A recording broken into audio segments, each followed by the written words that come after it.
This week, join me as I go in search of one of the most enigmatic women in all of history, the Queen of Sheba. The Bible says she appeared from the desert leading a caravan of riches to the court of King Solomon in Jerusalem. Many cultures claim her as their own. But what's the truth behind the stories? To find out, I'll explore ruined temples in Ethiopia, follow ancient caravan routes through biblical lands, and head into the dangerous tribal no man's land of modern Yemen. We're digging for the truth, and we're going to extremes to do it.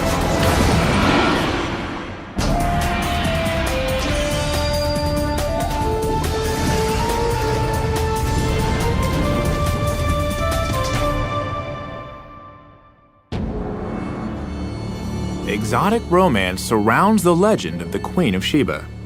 In folktales and scripture, she's described as beautiful and captivating, sophisticated and powerful, and very, very wealthy. Hi, I'm Josh Bernstein. My quest is to determine if the Queen of Sheba really existed, and if so, where she came from.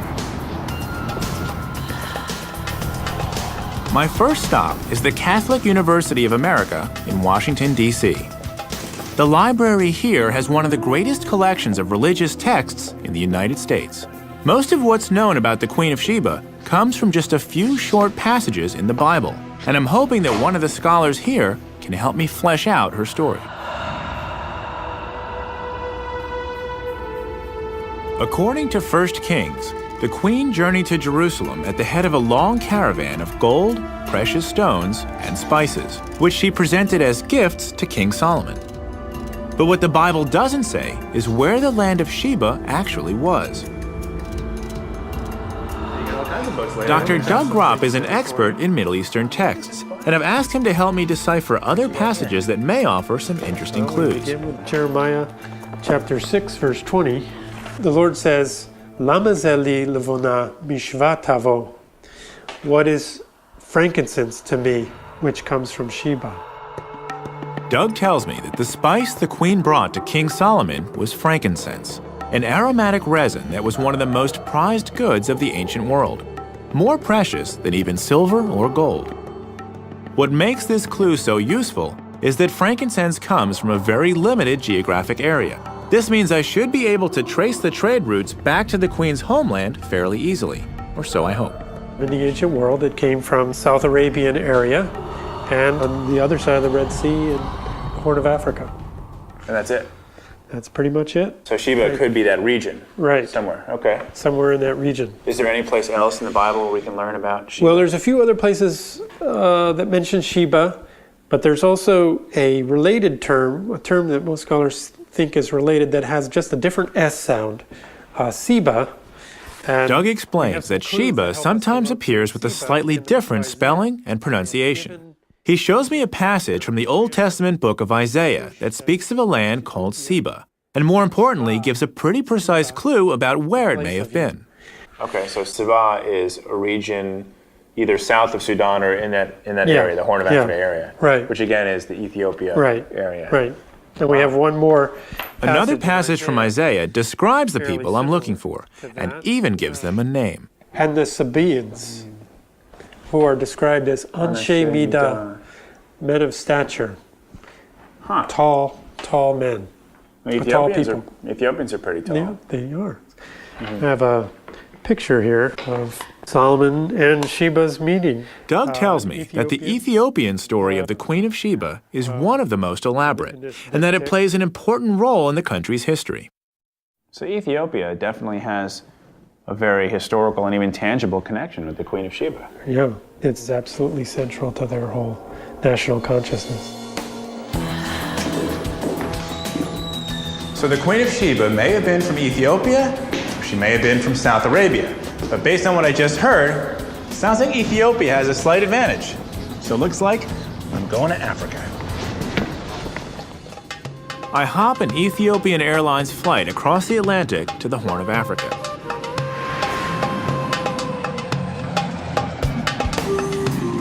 I've been to Ethiopia before, looking for the Ark of the Covenant, and I'm really excited to be back.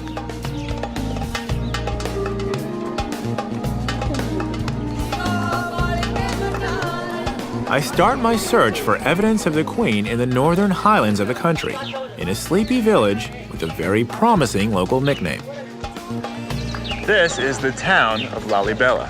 It's also called the New Jerusalem, and it's considered by many to be the holiest place in Ethiopia. But is there a connection between this Jerusalem and the Jerusalem visited by the Queen of Sheba? Let's go find out.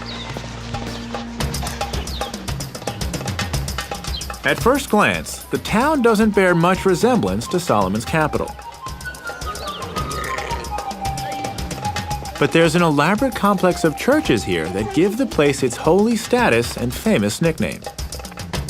To help me learn the lay of the land, I'm meeting up with Asnake Hubete of Addis Ababa University. Greatest place. Okay, so I've heard that this place is called the New Jerusalem.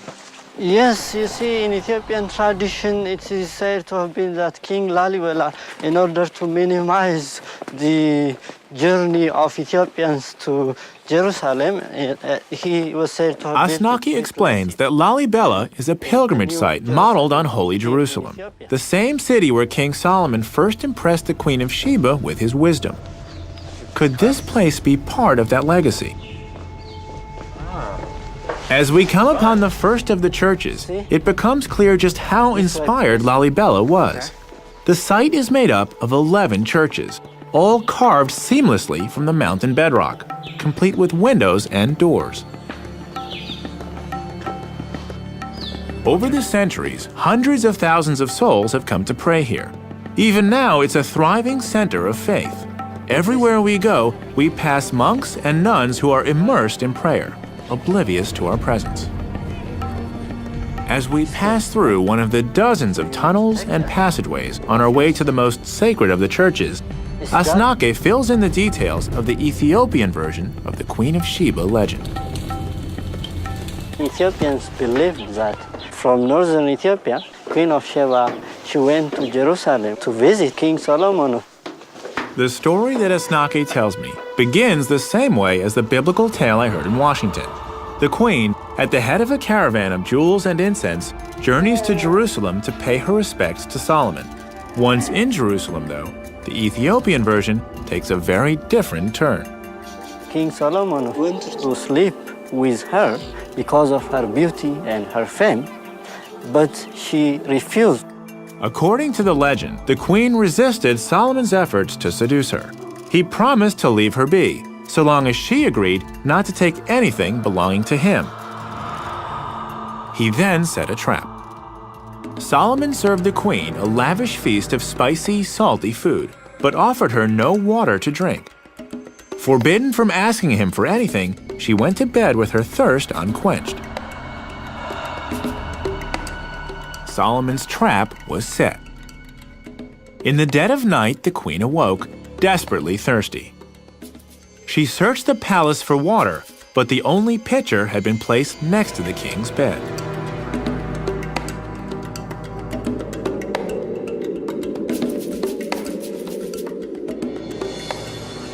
The queen had broken her promise, and Solomon felt entitled to break his.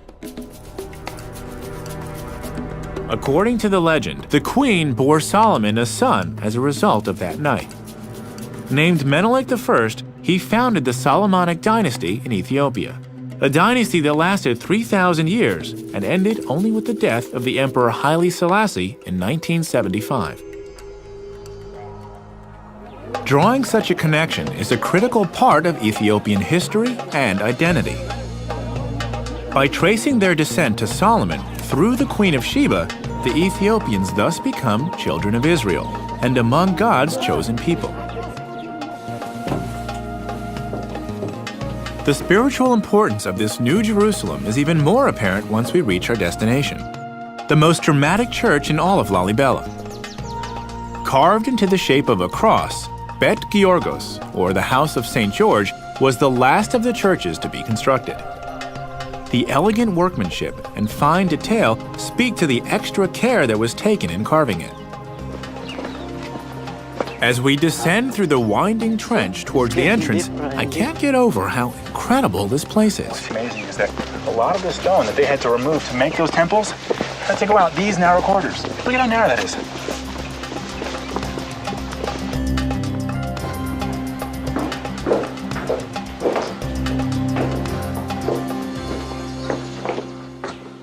Once we're inside, it's clear that other visitors here have been even more affected by the magic of this place. So there are people who... Some of the monks spend years living like hermits in holes carved in the wall, to be as close as possible to the church and to God. Some of them would never leave the church and pray all the time here throughout their life. The whole lifetime. Yes. Living and And, praying. Wow. and some of them never leave this holy place.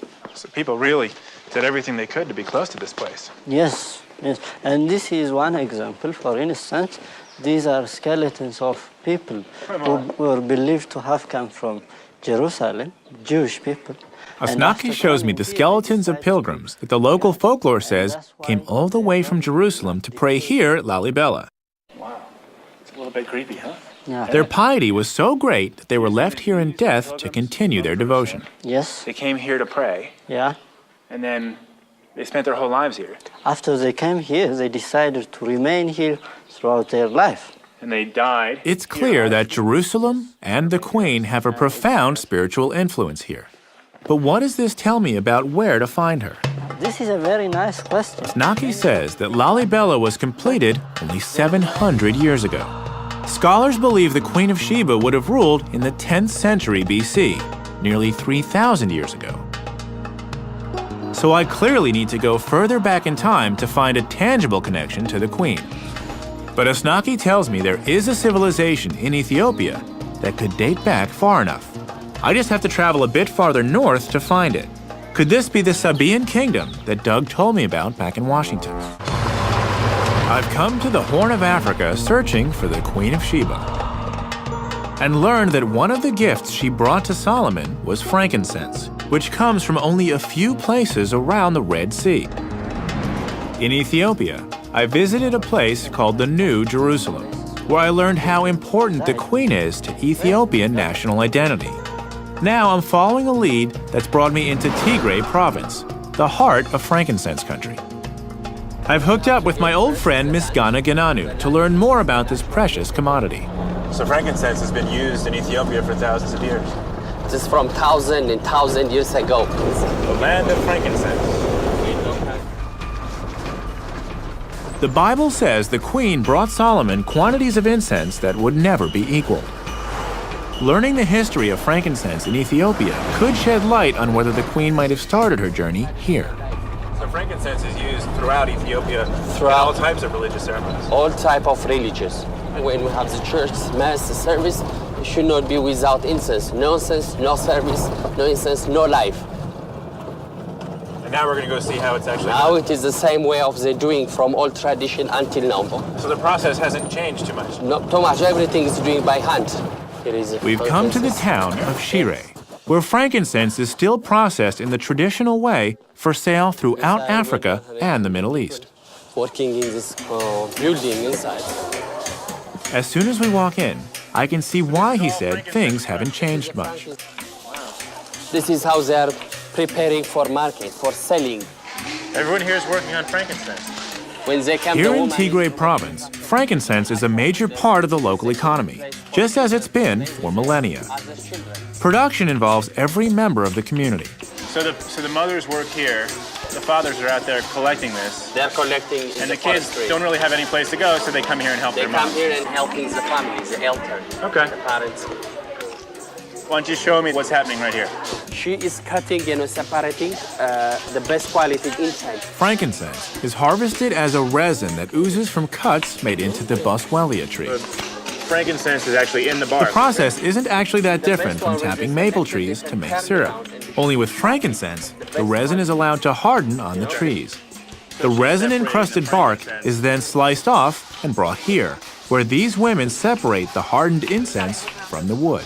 That's not so good. We want. So good, sharp round. You think? That's round. I decide to give it a try. She's happy. She's like, hey, he's helping me. Or she's like, hey, he's messing up all my hard work. We'll find out soon. Is that a good piece? No?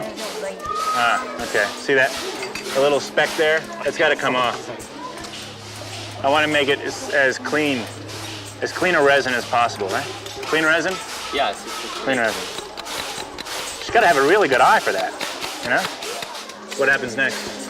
You can show you now. Okay. Okay. Thank you. Namaste, Kinale.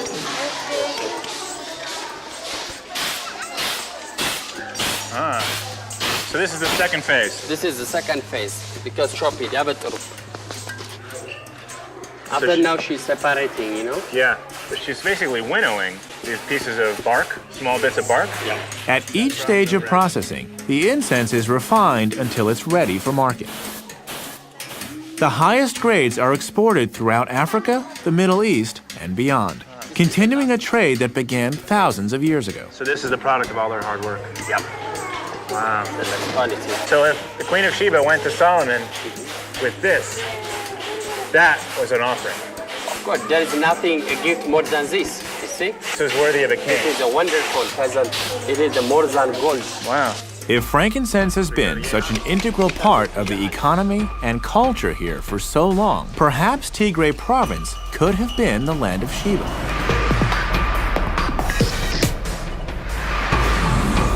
We head on to the tiny village of Yeha, just a couple of hours away, to check out a temple. I've been told it dates back to the beginnings of civilization in Ethiopia. Miss Ghana tells me that Yeha was the center of the first state to arise in Ethiopia, between 2,500 and 3,000 years ago. This puts it around the right time for the Queen of Sheba. Could there be any relationship between this place and the mysterious Sabaean civilization? The temple is now little more than a shell, but with its high, well-built walls, it must have been quite a sight in its day. Perhaps even suitable for a legendary queen. The complex has since been converted into a Christian church, but the shrine's pagan past is apparent everywhere. Elements from the original temple, like these antelope heads built into the church wall, are still revered. Inside, the monks show me their most prized artifacts, inscriptions removed from the temple. Unfortunately, no one here can read them. In fact, the language they're written in doesn't even come from Ethiopia. What the monks can tell me, though, is that the language they're written in is Sabaean, and that it comes from South Arabia. This is exciting information. Doug Gropp told me that the queen might have come from either the Horn of Africa or South Arabia. The evidence here at Yeha indicates that her people may have immigrated to Ethiopia from Arabia, which means I'm hot on the trail. I traced the frankincense trail to the Horn of Africa in search of the Queen of Sheba. I learned how the incense is processed, and I explored the ruins of the first Ethiopian state. Now, despite the warnings of the U.S. State Department, I'm heading 100 miles east across the Red Sea to the South Arabian country of Yemen to track the Queen and her civilization. My first stop is Sana'a, the ancient capital of Yemen.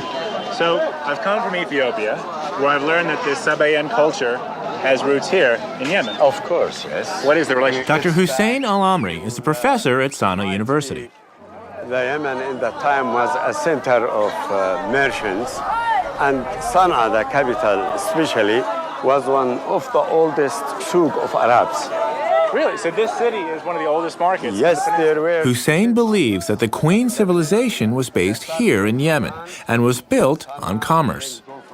He explains that the Yeha temple I saw in Ethiopia was actually a Sabaean colony, established when they extended their trade networks into the Horn of Africa. So people have been meeting here for thousands of years. Of course, yes. Buying, selling, Yeah. watching, spending their time. It's a beautiful city. So tell me about The Sabaean civilization lay at the crossroads of trade and antiquity, controlling the movement of goods between East and West. This is the spice section. Spices from India, gold and ivory from Africa, silks from China, and of course frankincense all passed through the kingdom of Saba before heading north on the caravan routes to the markets of Egypt, Mesopotamia, and the Mediterranean. You seem to sell everything. Special price today, just for you, my friend. But Sana'a wasn't the Sabaean capital. If I'm to find the queen, I need to head to a city called Marib, just 100 miles east over the mountains. But it might as well be a world away. It's in a very conservative, tribal area of the country that's known for its animosity towards outsiders. I'm told in no uncertain terms I should postpone my visit. In order to even make the trip, I need to find the right escort. Al-Uzair store. Hussein sends me to the former governor of Marib and the present governor of Sana'a, Abdul Wahed al-Bukhiti. Abdul Wahed tells me that the Bedouin who live in Marib highly value their traditional customs. He suggests that before we head out, I should pick up a jambiya, one of the large daggers that I've seen nearly all the men wearing here in Sana'a. If participating in the local traditions is the best way to gain acceptance and keep me safe, I'm all for it. Touch this one? It's okay? Yeah, you can. Now, which is more important, the blade or the handle? The handle. The handle. Yeah. You can recognize anyone in the street through his gambia. So, You know he is from this area, he is from that area, this one from this tribe, this one that tribe, by his gambia. Jambiyas have been an important status symbol in Yemen going back to Sabaean times, and they communicate a lot about their owners. History and personality count. The older the jambiya handle, the more prized it is. Abdul Wahed tells me that one sheikh recently paid $1 million for an especially prized jambiya. what do you think? It's pretty nice, huh? Jamil. In Yeah. Arabic, Jamil means nice. Nice. Good? Very good. Like this or like? Very good. Okay, I guess that's it's okay. just straight up, yeah? Yeah. You are Sabaean. Shukran. All right, this Now is that fun. I've got my jambiya, Abdul Wahed gives me a lesson in another time-honored Yemeni tradition. Cut. We show it like this. Yeah. You can use it. Yeah, exactly. Oh, How you taste it? yeah, it's got a weird taste. Yeah. Kind of It's- tangy, bitter. It's not. Very It's not dry. sweet. Very dry. What happens when you chew a lot of it? Like these guys are Make you comfortable. like mellow. Makes you works a lot. Uh-huh. You can read a lot. And you can't sleep. Can't sleep. Yeah. Ah, Keep so you up. interesting. Yeah. And this is a tradition where Khat is a natural stimulant, chewed by over 80% of the population each afternoon. It feels like about 6 shots of espresso. okay, You can that eat it. No, I'm good. I'm It's good. yours. What? Okay. He More. swear. Yeah. What? He swear and God for you to eat it. It's not enough just to taste it. I have to have more. I've got to sign on for the full experience. He swear in God for you to eat it all. Oh my God. So you can do it like this. Really? Uh-huh. So I wouldn't want to offend him. No, Okay. Nothing will happen. It's Okay. fine. It's fine. I wish I could tell you what this tastes like, but it's like nothing else I've ever had. Okay. It's really bitter. نتفعلك البياس. Like maybe if you ate a whole bunch of dandelion greens, but wow, Oh. bitter. Okay, How is it? Shukran. I'm gonna wait until I get some sort of effect, and I'll just float away. Okay, now we can pay him. Now that I've had my crash course in Yemeni culture, I'm ready to head into the tribal desert. So I'll settle up with this man here. Okay. I don't know if it's my excitement or the lingering effects of the Khat, but the next morning, as the call to prayer signals dawn, I can't wait to hit the road. Good morning. It's a beautiful day. I've got my jambiya, and now I've got to meet Abdul Wahed. We're going to Marib. Shukran. Yalla.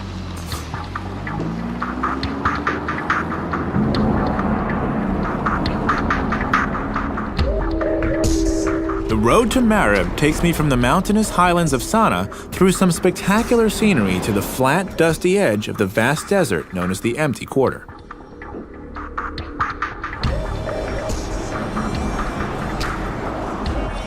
I'm going to meet Abdul Wahed along the route. He's traveled ahead to guarantee my safety in this lawless zone. Over the years, this road has developed a well-earned reputation for highway robbery. Good morning. Some of the tribes have been known to kidnap travelers and hold them for ransom. It's been good. Traveling with Abdul Wahed should make things go smoothly, but even he takes precautions.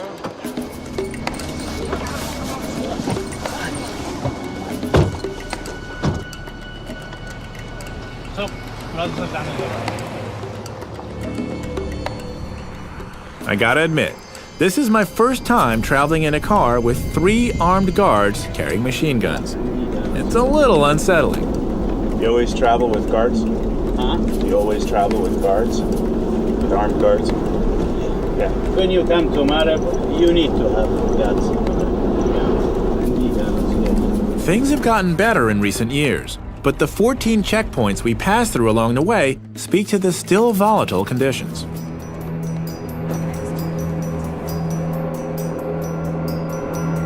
"100 miles later, we arrive safely at the outskirts of the city. Old city, old Marib. As we approach the ancient town, I see buildings rising in the distance. When we get closer, though, it becomes clear that what I see is a city of ruins. Abdul Wahed explains that these buildings date back some 300 years, but that the city's foundations go back nearly 3,000 to the time of the Queen of Sheba. After so many centuries of civilization, it was a modern war in the 1960s that finally left old Marib a crumbling relic, inhabited by only a few lonely squatters.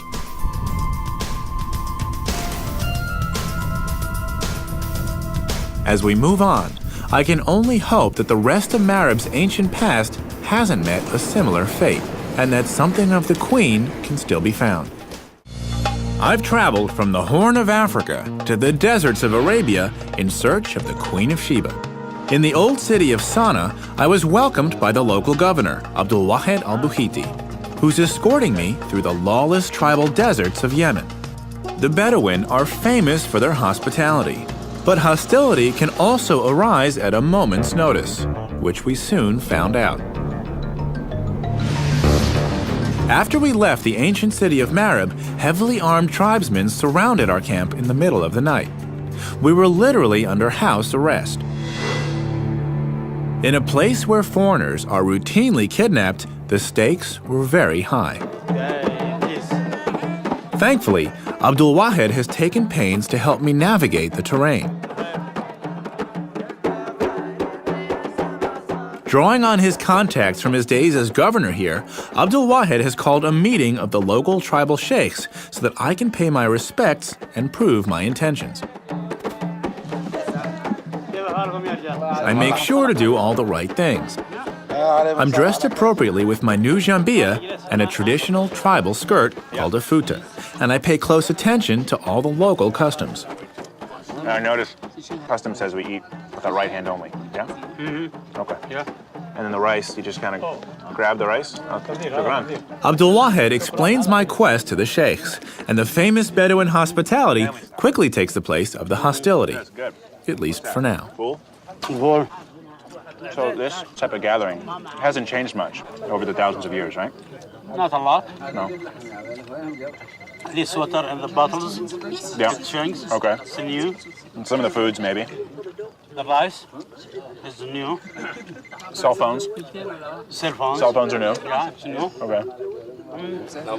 After dinner, we sit around the fire to share stories about the Queen of Sheba that have been handed down through generations here in Marib. It's okay. Very nice, he said. Yemeni. Yemeni, yes. Yemeni. My new jambia goes over well. In Ethiopia, the legends I heard about the Queen of Sheba were very detailed and played a big part in defining Ethiopian national identity. Now that I'm here in Yemen, I want to hear the Yemenis tell her story and find out about the place she occupies in their history and culture. They believe she came from the far desert, and she is for sure from Marib. They feel honor because Queen of Sheba from their land, from their hometown. I hear tales of a beautiful young woman named Bilqis, who appeared from the dunes to assume the throne of the kingdom of Saba. To the sheikhs, there's no doubt that this kingdom here in Marib and the biblical land of Sheba are one and the same.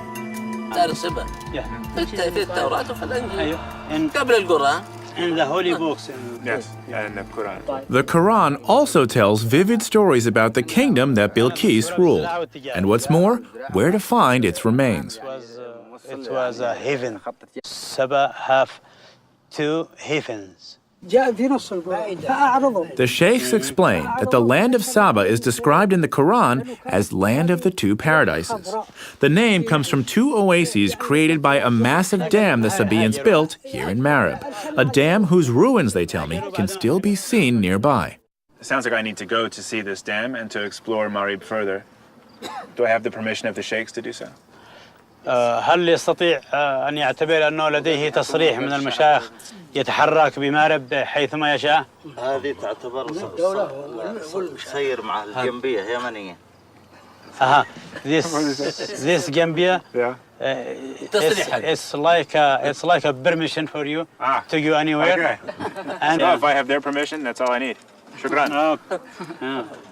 And thank you for this. This was شكرا على العشاء، شكرا على هذا الوقت، شكرا على المقابلة، شكرا.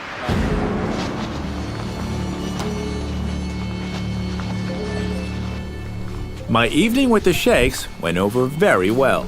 Not only did I gain their permission to explore their land, but the stories they told me about the Queen of Sheba have inspired me. Now, my goal is to search for archaeological evidence to support their stories. I've arranged to meet archaeologist Zaydoun Zaid at the Marib Dam to tell me more. So this is one of the towers of the Dam of Marib. Yeah, this is the north tower, that's right. Where's the other one? The south tower, just ahead of your eyes, that part, you see it?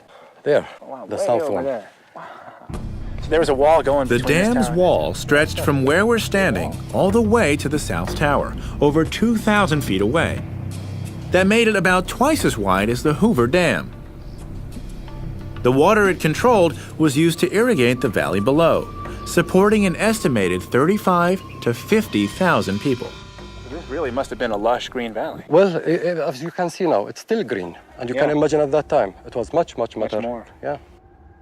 The water which was coming out of here was supporting at the 2 sides of it, something like paradise. 2 at 2 sides of them, one at the right, one at the left. I've heard about this. So this is the left paradise and the right paradise. Exactly, that's it. The dam worked by collecting runoff from the mountains and then channeling the water into sluice gates on either side of the 2 towers.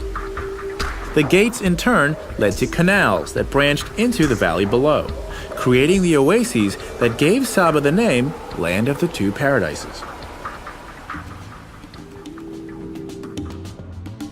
As Zaydoun and I make our way to the South Tower, I ask him what led to the collapse of this incredible structure and the civilization that built it. There's 2 theories about it.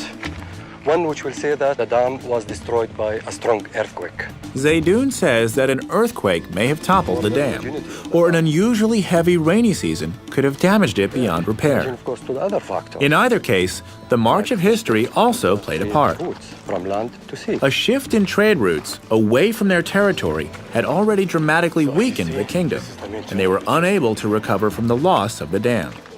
What I've seen so far supports what I've heard about a flourishing civilization. But what about the queen? It's thought she would have reigned in the 10th century BC. So here we are, Josh. Wow. What I was talking about. Does the archaeological evidence here date back far enough? Well, the construction of the dam went through different phases, and what we are looking, in fact, at the latest of it. Well, Inscriptions on the tower are written in the same Sabaean script I first saw in Ethiopia.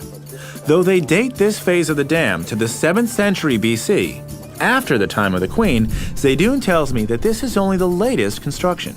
Its origins go back far earlier. The Sabaeans continually updated and improved their dam over centuries.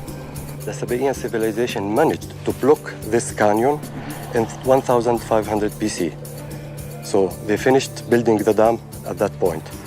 But the history of damming using water goes back up to 3200 BC. If this is true, the Sabaean civilization in Marib would have existed at the time the queen made her journey to Jerusalem. In fact, it would have been thriving. All that remains is to find her, and Zaydoun has an answer for that, too. So it would make sense that somewhere in this region is a palace, and perhaps a queen. A queen with a temple. Is that true? Is there someplace around here where that exists? Yeah, exactly. The temple of the Queen of Sheba. Right here. Right here. My search for the Queen of Sheba has taken me across the world and thousands of years back in time. In a religious archive, I heard the stories of her journey to Jerusalem to visit King Solomon. In Ethiopia, I learned that frankincense could have provided her with the wealth she was famous for. Here in Yemen, I discovered that she and her civilization appear in the Quran and in the oral traditions of the local people.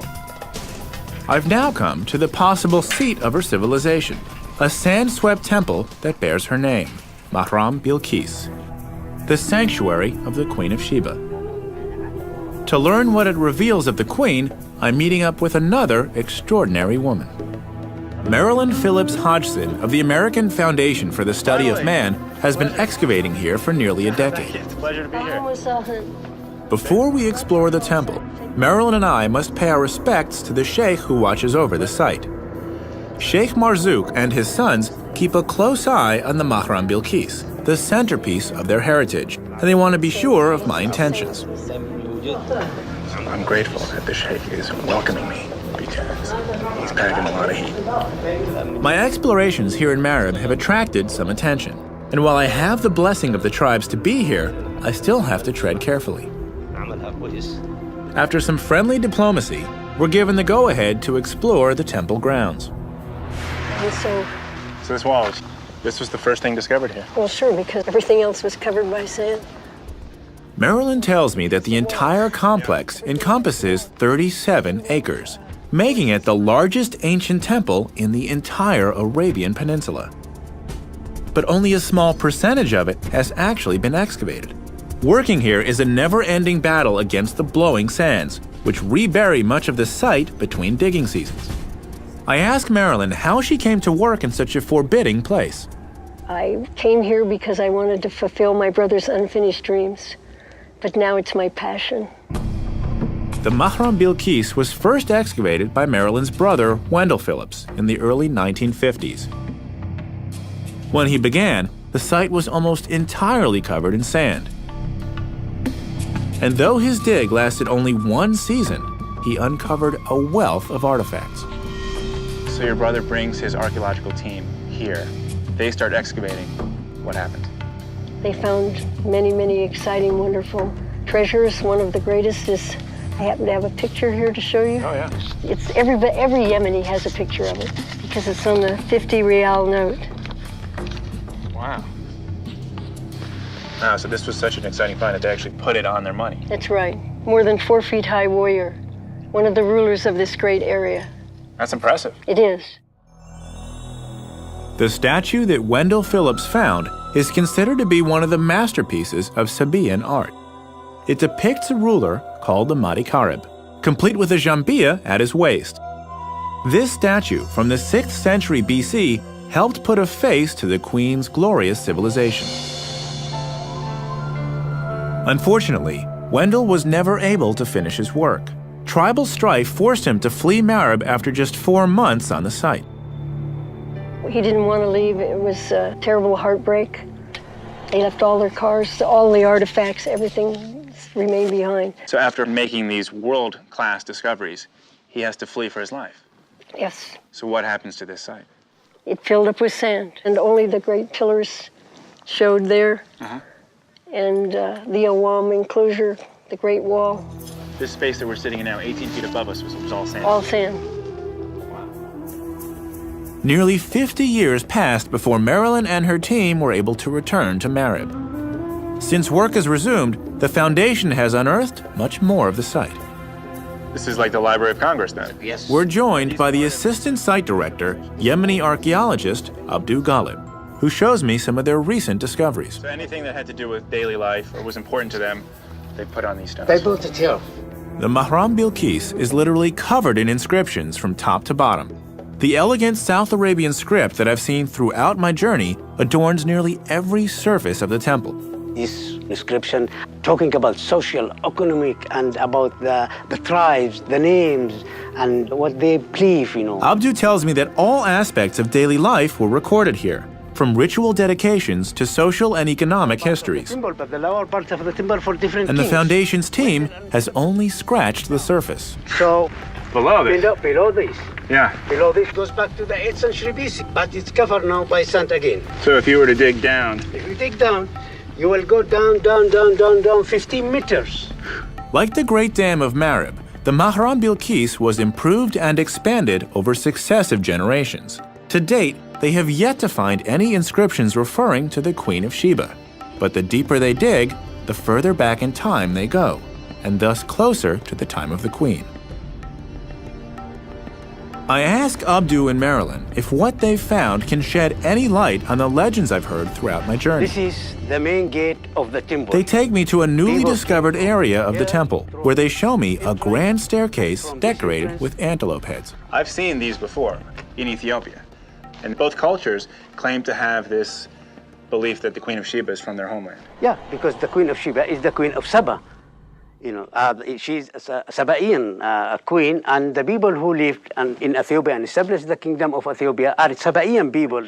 Wow. So This helps explain the Ethiopians' beliefs that they're descended from the Queen of Sheba.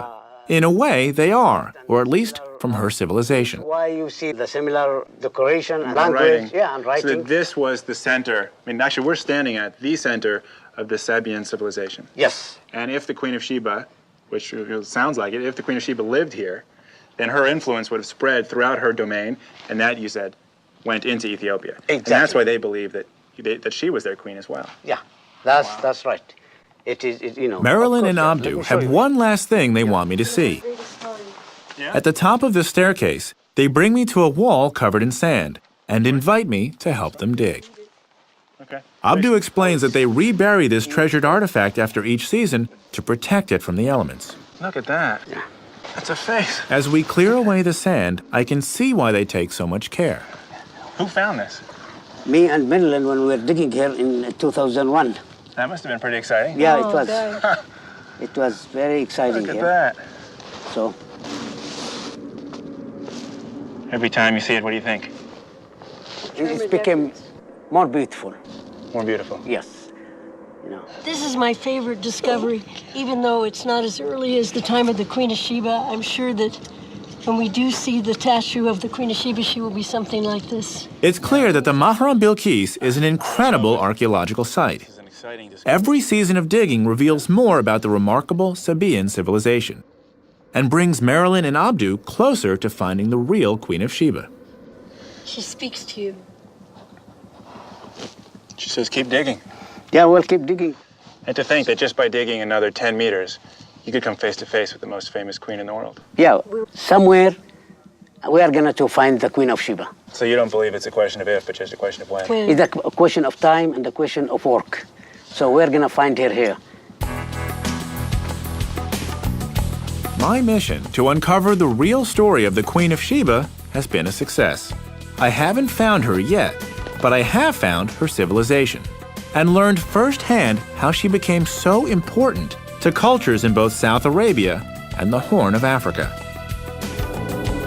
Perhaps Marilyn and Abdu will find her here, and perhaps very soon.